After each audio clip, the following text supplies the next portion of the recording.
Hello students, welcome to One Day Law Revision, Module 7, Right Against Exploitation, Article 23 and 24.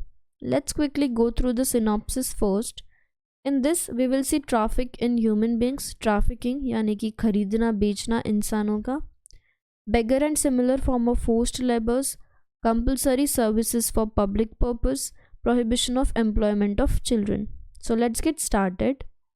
Article 23 clause 1 article 23 का clause 1 specifically prohibit करता है trafficking of human being, मतलब इंसानों का खरीदा जाना और बेचना, ये चीज़ को प्रोहिबिट किया गया है आर्टिकल 23 में. अगर इस प्रोविजन का कॉन्ट्रावेंशन होता है तो that is punishable by the law. Contravention is punishable. यहाँ एक्सप्लिसिटली प्रोहिबिट किया गया है क्या? Human trafficking. ह्यूमन ट्रैफिकिंग मतलब इंसानों का खरीदना, sale and purchase of human being. किस लिए? Mostly for the purpose of, object क्या है? Sexual slavery, forced prostitution, forced labour. Trafficking in women for immoral purpose is also covered by this expression. जहाँ women को खरीद के बेचा जाता है किसी इंसान को पैसों के लिए, that is trafficking, is also covered under this expression. Article 23 का तो वाइडर स्कोप है, it also includes forced labour, but clause 1 specifically talks about trafficking of human being. फिर क्लॉज 1 ने तो ये बोल दिया. Now article 23 also prohibits trafficking of beggar. What is beggar? Beggar is a form of forced labour, जहाँ पे इंसान को काम करने के लिए फोर्स किया जाता है फॉर नो रेम्यूनरेशन. मतलब तुमको काम करने के लिए भी फोर्स किया जा रहा है और तुमको पैसे भी नहीं मिल रहे, so that is forced labour. तो ट्रैफिकिंग ऑफ बेगर, ऐसे लेबर्स को खरीदना बेचना या उनको काम करने के लिए फोर्स करना, सच थिंग इज प्रोहिबिटेड. और ऐसे किसी भी तरीके का फोर्स्ड लेबर प्रोहिबिट किया जाता है आर्टिकल 23 में. अगर इसका कोई कॉन्ट्रावेंशन है तो it is punishable by law. अब बेगर तो देखा, बेगर वहाँ है जहाँ पे फोर्स्ड लेबर किया जा रहा है with no remuneration. What is other form of forced labour? Other forms क्या है? It includes person works for a wage less than the minimum wage. जो मिनिमम वेजेस होते हैं अंडर मिनिमम वेजेस एक्ट, उससे कम वेजेस में काम करवाना. This includes bonded labour wherein a person is force to work to pay off his debt for inadequate remuneration. Bonded labour, for example mister Y ने X को loan दिया था. अभी x वो लोन या डेट नहीं दे पा रहा है, तो मिस्टर वाई ने क्या बोला कि अब वो लोन मुझे तुमसे रिकवर करना है, तुमको वो पे करना है, तो you work under me for very इनएडिक्वेट wages, मतलब बहुत कम वेजेस के लिए, क्योंकि तुमने मेरे से तब लोन लिया था. या फिर जो प्रिजन लेबर होते हैं, प्रिजनर्स होते हैं, उनको रिगरस इम्प्रिजन मिलता है, वो भी फोर्स्ड लेबर्स होते हैं but without even minimum remuneration. So these are other forms of forced labour. Article 23 specifically बोलता है कि वो इंश्योर करता है कि किसी भी पर्सन को फोर्स ना किया जाए किसी भी काम को इनवॉलंटरी करने के लिए. फॉर इंस्टेंसेस एग्जाम्पल्स दिए कि किसी लैंड ओनर को फोर्स, अगर लैंड ओनर फोर्स कर रहा है किसी लैंडलेस को या पुअर लेबरर को फ्री सर्विस देने के लिए मजबूर किया जा रहा है, या वुमेन या चिल्ड्रन को फोर्स किया जा रहा है इनटू प्रोस्टिट्यूशन, तो ये सारी चीज़ों को फॉरबिड की जाती है under article 23.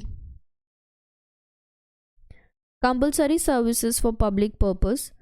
Article 23 clause 2 states that this article does not prevent the state to impose compulsory services for public purpose.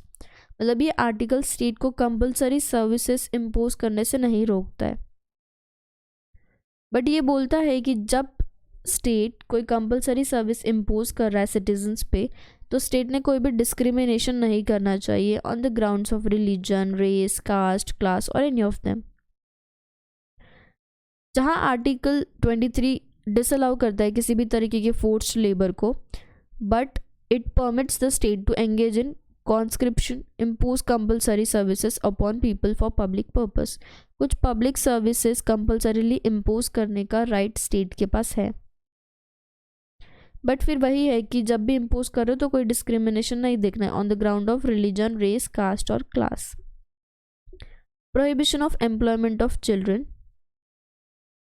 Children labour एक बहुत ही इनह्यूमन प्रैक्टिस है which takes away the opportunity of having a normal childhood from the children. अगर तुम छोटे बच्चों से काम करवाओगे तो एक नॉर्मल चाइल्डहुड जीने की उसका जो राइट है वो अपॉर्चुनिटी उससे छीनी जाती है, उसकी ग्रोथ हैम्पर हो जाती है, मेंटली वो नॉर्मल नहीं ग्रो होता है क्योंकि वो बचपन से ही काम करते आ रहा है। तो नॉर्मल चाइल्ड की जो सिचुएशन होनी चाहिए, उसके अराउंड जो कंडीशंस होनी चाहिए वो बदल जाती है एंड इससे उसकी ग्रोथ रुक जाती है। आर्टिकल 39 क्या बोलता है? It is the duty of state की ड्यूटी है कि वो इंश्योर करे कि कोई भी छोटा बच्चा काम नहीं कर रहा है, किसी बच्चे को अब्यूज़ नहीं किया जा रहा है, मतलब डरा धमका के गाली दे के काम नहीं किया जा रहा है, उसको काम के लिए फोर्स नहीं किया जा रहा है for economic necessity to enter into field of work where they are force to provide labour which is unsuitable to their age and strength. या उसकी एज और उसकी स्ट्रेंथ से ज़्यादा का काम उससे कराया तो नहीं जा रहा है। This all is to be insured by state under article 39। Article 24 क्या बोलता है? कोई भी बच्चा जो 14 साल के नीचे का है, वो is under the age of 14 years, उसको हम एम्प्लॉय नहीं कर सकते किसी भी फैक्ट्री में या किसी भी हैजार्डस एम्प्लॉयमेंट में। It specifically prohibits the employment, किसको प्रोहिबिट करता है? Employment of children under 14 years, 14 साल के नीचे के बच्चों को एम्प्लॉय नहीं किया जाएगा, उनसे काम नहीं करवाया जाएगा इन डेंजरस और अनहेल्दी कंडीशंस, मतलब फैक्ट्रीज में